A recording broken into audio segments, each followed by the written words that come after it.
জামাত ইসলামী জ্ঞান চর্চার এক সুন্দর পরিকল্পনা দিয়েছে। প্রতিদিন কোরআন পড়া লাগে, হাদিস পড়া লাগে, সাহিত্য পড়া লাগে, 5 ওয়াক্ত নামাজ জামাতে পড়া লাগে। জামাত ইসলামী যে গাইডলাইন দিয়েছে, এই গাইডলাইন এখানে যারা আছেন তারা ফলো করতে হবে। শুধু মুখের স্লোগানে কিন্তু পরিবর্তন হবে না। মানুষ যদি আপনাদের কাছ থেকে কোরআনের কথা না শুনে, মানুষ যদি আপনাদের কাছ থেকে ইসলাম শিখতে না পারে, মানুষ যদি আপনাদের চরিত্রে ইসলাম না দেখে, তাহলে আমরা মুখে যত বড় গলায় কথা বলি, মানুষের কাছে সেটা গ্রহণযোগ্যতা পাবে না।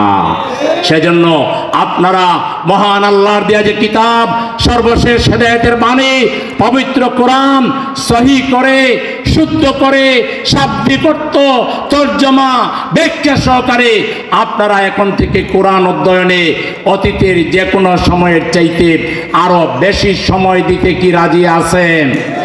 জীবনের 1 নাম্বার এজেন্ডা বানায় ফেলেন। আপনিও পড়েন, আপনার স্ত্রীকেও পড়ান, আপনার ছেলেকেও পড়ান, মেয়েকেও পড়ান।